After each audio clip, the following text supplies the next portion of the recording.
Nós estamos estudando hoje Atos, capítulo 58, é o último capítulo, como nós estamos falando aqui do livro Atos dos Apóstolos, esse livro que é um livro incrível do Espírito de Profecia. Quantos aí gostaram de estudar esse livro? Levanta a mão aí, levanta a mão. Amém, por isso Deus seja louvado, né? Eu me lembro que esse livro, o Atos dos Apóstolos, foi um dos primeiros que eu li na minha vida do Espírito de Profecia, se não o primeiro, não me recordo, mas eu acredito que tenha sido até o primeiro. Eu fui lá na casa do irmão Arthur, ele tinha o livro, e aí a gente estava estudando alguns livros do Espírito de Profecia, peguei o livro do irmão Arthur e rabisquei o livro todinho. Na hora de devolver, irmão, desculpa aí, eu acabei marcando o livro. Rapaz, irmão Arthur, não, é para marcar mesmo, pode marcar, pode estudar, não tem problema não, né? E graças a Deus pude aprender muito. Foi um dos primeiros livros que eu pude ler. Indico demais aos irmãos que estão aqui, que tiveram a oportunidade de pegar alguns capítulos, e se porventura tiverem perdido alguns capítulos também, é um livro incrível, fala muito sobre a história da igreja, sobre a história dos discípulos, dos apóstolos, né? A história do povo de Deus é a nossa história. E hoje a gente vai estudar um tema muito especial, que é a igreja triunfante. Vamos abrir nossas Bíblias, quem está com a Bíblia aí, ó, já pega a Bíblia aí para a gente abrir. Vamos abrir lá no livro de Efésios, Efésios capítulo 2.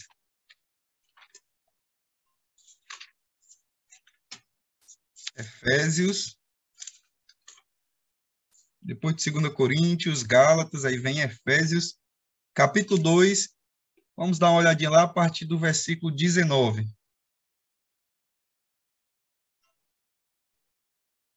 Efésios, capítulo 2, a partir do versículo 19. Diz assim, ó: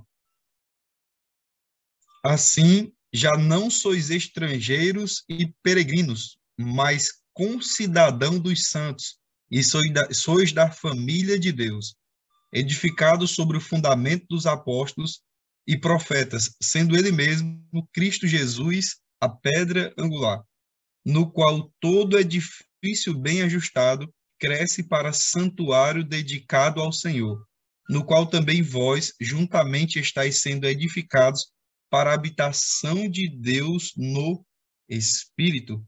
Então, aqui a palavra de Deus está nos falando que nós já não somos mais estrangeiros e peregrinos, mas concidadãos dos santos e família de Deus. Amém? O tema de hoje é a igreja triunfante. Então, nós sabemos que existe uma igreja militante, que será a igreja triunfante, e nós estudamos aqui nesse último capítulo do livro Atos dos Apóstolos um pouco mais sobre a história dos discípulos. L.G. White vai dizer que já se passaram mais de 19 séculos, e eu vou fazer uma atualização aqui, que já se passaram mais de 20, né? Porque quando ela escreveu, já se passavam 19, e hoje já passam-se mais de 20 séculos, né? Desde a pregação dos discípulos. E aí ela vai dizer aqui, ó, que essa história dos discípulos foi escrita sob a inspiração do Espírito Santo e foi registrada a fim de que, por seu intermédio, os seguidores de Cristo pudessem em todos os séculos ser estimulados a maior fervor e zelo na causa do Salvador. Quando nós olhamos para a história dos discípulos, quando nós olhamos para a história dos apóstolos, nós somos inspirados. Sim ou não? Sim ou misericórdia? Quem acha que é sim, levanta a mão aí. Amém, né?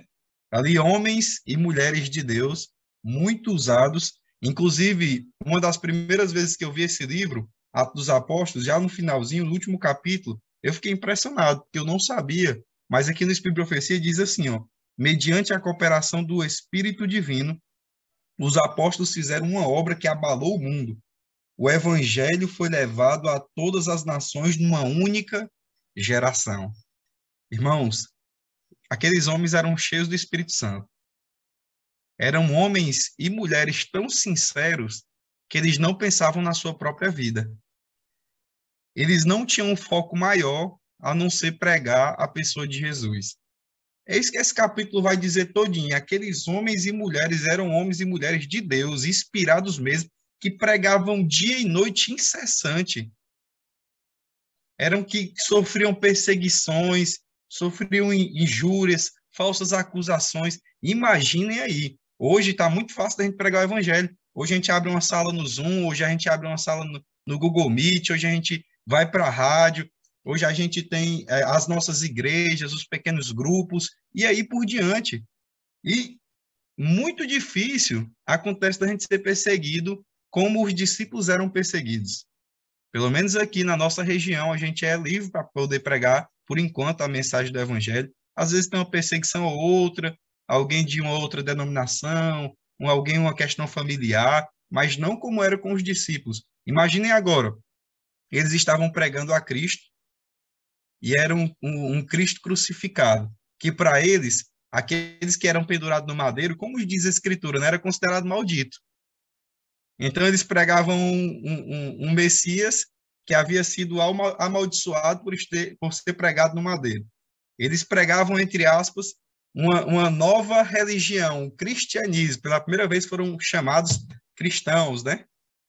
Então, era como se fosse uma nova seita, né? Eles até eram chamados assim, uma nova seita.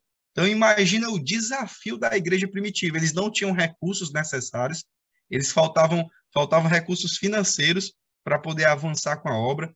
E todos aqueles desafios, L.G. White diz que o mundo foi abalado e o evangelho foi levado a todas as nações numa única geração. Amém? O evangelho foi levado a todas as nações numa única geração. Faltavam recursos, faltavam mais trabalhadores para a seara, faltavam mais pessoas empenhadas, faltava tanta coisa para eles na igreja primitiva, eles tinham tantos desafios, eles não tinham a facilidade que hoje a internet nos dá para poder pregar o evangelho, mas eles tinham o principal, irmãos. Eles tinham o Espírito Santo. É só isso, nada mais. O que a igreja hoje precisa não é de mais recurso financeiro, não é de mais pregador, não é de mais carro, mais rádio, mais TV. Tudo isso é importante para o avanço da obra do evangelho, nós sabemos disso. Mas o que a igreja mais precisa hoje, o que nós mais precisamos hoje, é do Espírito Santo para que a gente possa anunciar o evangelho ao mundo inteiro. E aí todas essas coisas vão acontecendo de acordo com a vontade de Deus. O que mais nós precisamos hoje é buscar o Espírito Santo como esses homens buscavam. Eles pregavam o evangelho, L.G. White vai dizer aqui, que eles não tinham em vista a sua própria vida. Tanto que nós vamos já ver aqui como alguns morreram, e eles não estavam preocupados. Eles pensavam numa pátria celestial. Eles almejavam algo maior. Eles pregavam o Messias, o Jesus com tanto amor, o Cristo com tanto amor, que eles acreditavam que ele ia retornar ainda nos seus dias. E aí ela diz aqui, ó, os discípulos eram homens que sabiam falar e orar com sinceridade, homens que sabiam apropriar-se do poder do forte de Israel. Quão intimamente se achegaram a Deus e ligaram sua honra pessoal à honra do trono do Senhor. Jeová era o seu Deus, e sua honra a deles própria. A verdade dele era a sua verdade. Qualquer ataque ao evangelho era como se golpeassem profundamente na própria alma e combatiam pela causa de Cristo com todas as energias do seu ser. Então, eles retiravam de todas as suas reservas e pregavam a todos os momentos. Tanto que a Bíblia fala que iam sendo acrescentados mais e mais a cada dia. Eles pregavam por todas as partes, irmãos. Quando se matava um cristão, surgia dois. Matava um, surgia dois. Matava um, surgia dois. Tanto que a gente vê na palavra de Deus e na história que todos os discípulos, salvo João, foi assassinado.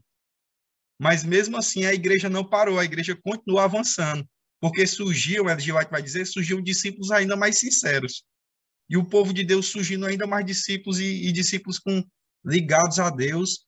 E aí quando morria um, surgia outro, quando morria um, surgia outro. E aí eu lhe pergunto hoje para aqueles que são líderes, se hoje na sua igreja, que isso nunca aconteça, em nome de Jesus, mas se todos os líderes fossem perseguidos e assassinados hoje, surgiriam novos líderes, surgiriam novos diretores, novos anciãos, novos líderes desbravadores, líderes de jovens, de pequenos grupos. Nós precisamos preparar um povo para que no tempo do fim surjam ainda mais pessoas sinceras, surjam pessoas que, como os irmãos que estão aqui, têm o desejo de buscar Deus na madrugada, têm o desejo de estudar o Espírito de Profecia. Assim era a obra dos discípulos. Eles queriam formar mais discípulos para a casa de Deus. E nós temos também esse desafio. Ela vai dizer aqui, ó, que Jesus Cristo Poder e sabedoria de Deus era o tema de todos os seus discursos. Seu nome, o único debaixo do céu dado entre os homens, pela qual devemos ser salvos, era exaltado a todo momento por eles. Então, eles pregavam a Jesus aonde chegavam. Aonde chegavam, eles pregavam a Jesus e eram muito perseguidos.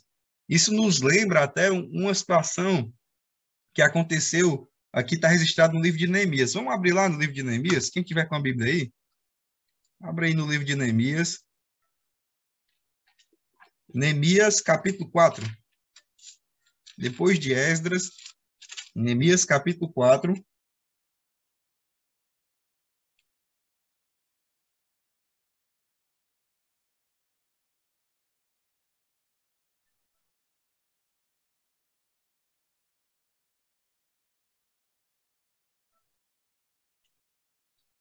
Neemias, capítulo 4.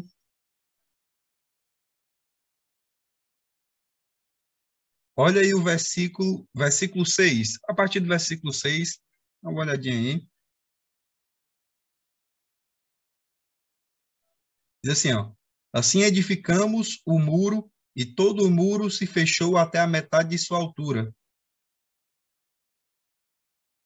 Peraí. Assim edificamos o muro, e todo o muro se fechou até a metade de sua altura, porque o povo tinha ânimo para trabalhar. Então, quando nós olhamos ali para a história da reconstrução dos muros e até da cidade, quando o povo volta ali do cativeiro babilônico, a gente vê um ânimo para trabalhar. Irmãos, eu não sei se alguns recordam, em uma mão eles estavam trabalhando e na outra mão eles tinham o quê? Quem que lembra aí? Coloca aí nos comentários aí. Olha aí, ó, o irmão de Helena ali fazendo ali, ó. Na outra mão eles tinham o quê? Uma espada, né? Não era diferente os discípulos de Jesus na sua época. Né? Eles trabalhavam, não era uma espada física mais, mas eles tinham que ter a espada espiritual. Enquanto eles construíam a obra, a espada espiritual, ali era desembainhada e pregado o evangelho com todo vigor, L.G. White vai dizer aqui, né? Com toda a atenção, com todo cuidado, e mesmo assim eles sofriam muitas perseguições e muitas calúnias, né? Ela vai dizer aqui, ó, não foi com o seu próprio poder que os apóstolos cumpriram sua missão, mas no poder do Deus vivo. Sua obra não era tão fácil.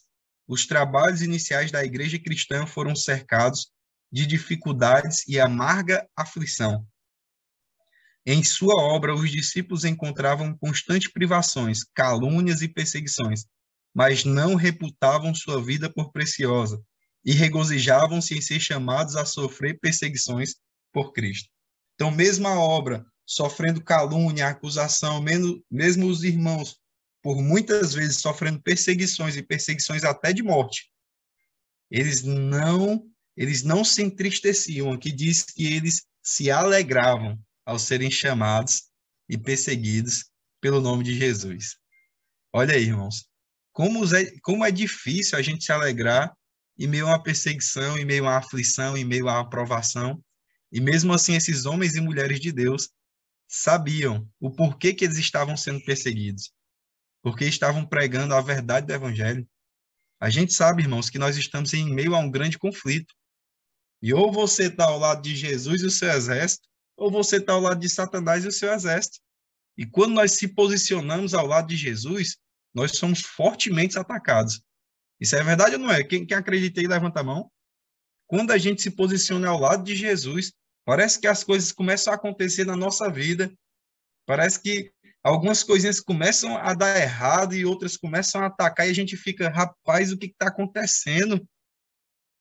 E aí, às vezes, a gente olha para a vida de uma pessoa que é nosso vizinho, que é nosso amigo, que é outra pessoa que não é da igreja, e a gente vê essa pessoa tão bem, a gente fica assim, rapaz, eu sou um servo de Deus, eu sou uma serva do Senhor, e está acontecendo isso comigo, e fulano aqui faz tudo de errado, e como é que pode? E aí a gente não para muitas vezes para pensar nesse sentido do grande conflito, dessa batalha espiritual, e também no fato de nós estarmos no mundo de pecado. Então, tudo isso que acontece na nossa vida, muitas vezes, nem todas, né? Muitas vezes é ataque do inimigo.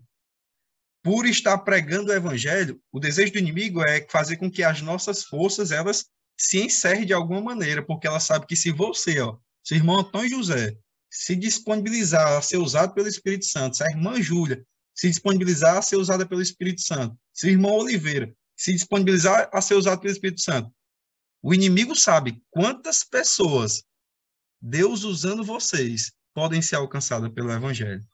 E sabe quantas, irmãos? O número é ilimitado, porque o Espírito Santo ele não tem limite para o seu poder. Ele não tem limite. Ele pode alcançar o mundo inteiro usando essa madrugada aqui com Deus. Ele pode alcançar o mundo inteiro usando cada um dos irmãos que está aqui. Lá, Jesus tinha 12. Até que foram se multiplicando o número dos discípulos, mas iniciou com 12.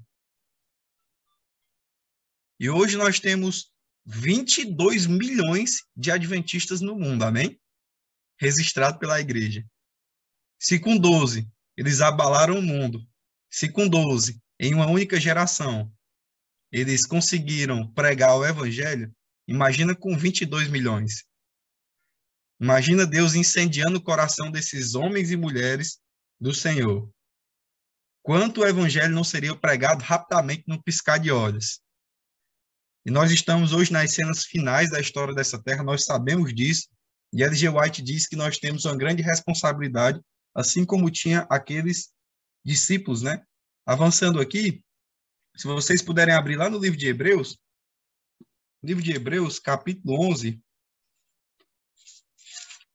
deixei marcado aqui essa parte, Hebreus, capítulo 11, Hebreus, capítulo 11, versículo 36.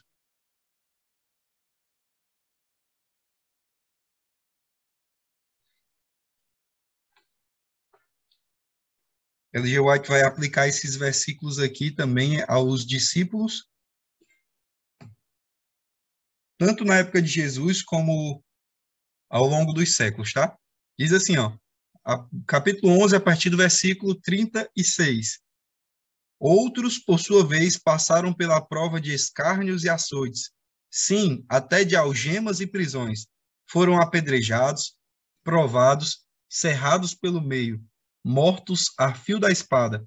Andaram peregrinos, vestidos de peles de ovelha e de cabras, necessitados e afligidos, maltratados, homens dos quais o mundo não era, homens dos quais o mundo não era digno, errantes pelo deserto, pelos montes, pelas covas, pelos antros.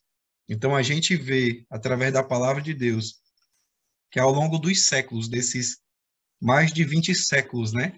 Aí dos discípulos até nós, Deus levantou homens e mulheres que não tinham medo, que pregavam destemidamente. Ela vai aqui falar num texto, deixa eu colocar aqui para os irmãos, texto aqui que ela vai citar, onde diz assim, ó, um a um, os principais construtores caíram às mãos do inimigo. Estevão foi apedrejado. Tiago, morto à espada. Paulo foi decapitado. Pedro, crucificado. João, exilado. Contudo, a igreja cresceu. Novos obreiros tomaram o lugar daqueles que caíram. A pedra sobre pedra foi acrescentada ao edifício. Assim se ergueu lentamente o templo da igreja de Deus. Séculos de feroz perseguição se seguiram ao estabelecimento da igreja cristã. Mas nunca faltaram, olha aí, ó, mas nunca faltaram homens que tomassem a construção do templo divino como mais cara do que sua própria vida. Naquele tempo eram os discípulos, e eles foram perseguidos e assassinados, e Deus levantou outros. Aí passou-se um século e começou outra perseguição, e Deus levantou outros. E Deus foi levantando outros e outros e outros, até chegar a levantar cada um de nós que estamos aqui hoje, amém? Deus levantou a gente para que nós pudéssemos, através da pregação do evangelho, finalizar a obra que foi começada. Ela diz aqui, ó, a história ainda dá testemunho da fortaleza e heroísmo desses homens. Como os apóstolos, muitos deles tombaram, quer dizer, em seus postos, mas na construção do templo avançou firmemente. Quando fala a respeito da construção do templo aqui, está falando a respeito da igreja de Deus, tá? Não do templo físico. Aí vai dizer aqui, ó, Os obreiros foram mortos, mas a obra prosseguiu. Os valdenses, quem já ouviu falar dos valdenses? Levanta a mão aí, estudando. Amém, né? Então aí, os valdenses, João Wycliffe, João Rus, Jerônimo, Martinho Lutero, Zwingli, Cranmer, Latimer, Knox, os Huguenotes, João Calvino e Carlos Wesley, e uma hoste de outros contribuíram para o fundamento com material que permanecerá por toda a eternidade. Já pensou? Olha como esses homens foram homens de Deus, usados por Deus. Irmãos, homens que o fundamento que eles lançaram permanecerá por toda a eternidade, serão lembrados. Diga-se de passagem, L.G. White vai dizer que através dos séculos, na eternidade, nós agradeceremos a alguns destes homens. Olha aí. Olha a tamanha responsabilidade que eles tiveram na pregação do Evangelho. E Deus nos chama hoje com essa mesma responsabilidade, porque nós queremos ter uma igreja triunfante, uma igreja vencedora, uma igreja que, dotada do Espírito Santo, possa pregar que muito em breve Jesus vai voltar. Porque quando Jesus voltar, irmão, nós não precisaremos mais fazer pedido de oração. Quando Jesus voltar, os agradecimentos serão face a face com ele. Amém? Então, nós hoje estamos aqui passando por certas situações que na volta de Jesus já não existirão mais. Então, se nós queremos que a dor passe, se nós queremos que a doença passe, se nós queremos que a droga acabe, se nós queremos que tudo isso acabe, nós temos que pregar o evangelho. É assim que vai se encerrar. É assim que nós devemos avançar enquanto igreja. Cada um de nós aqui temos a nossa responsabilidade na obra de Deus. Irmãos, não deixe que a obra pese só sobre as costas do irmão Oliveira, só sobre as costas do irmão Zito, só sobre as costas do irmão Dió. Se disponibilize para a pregação do evangelho também. Muitas vezes a gente pensa assim, mas eu não sei pregar, mas sabe fazer uma oração, sabe dizer um bom dia, sabe dar um abraço, sabe distribuir um alimento, sabe distribuir uma literatura da obra de Deus, do Impacto Esperança, sabe mandar uma mensagem no Zoom aí, ou pegar o link que a irmã Joana coloca no grupo e encaminhar para aquela sua irmã, para aquela sua prima, para aquela a tia, para a mãe, para o pai, para o filho.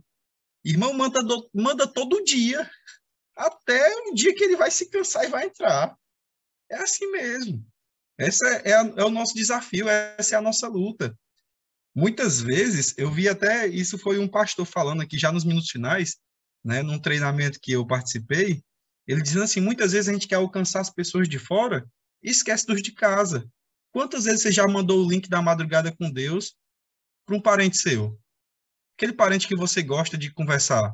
Olha aí a irmã Joana dizendo aí, ó, os vídeos do YouTube, né? Quantas vezes nós já encaminhamos o vídeo do YouTube para aquele parente, para aquela irmã, irmão, que a gente gosta tanto de conversar, que é nosso familiar, mas que ainda não faz parte da igreja, que ainda não conhece o Evangelho de Deus, que ainda não conhece a verdade. Nós precisamos tomar a nossa parte ativa na obra de Deus também, amém?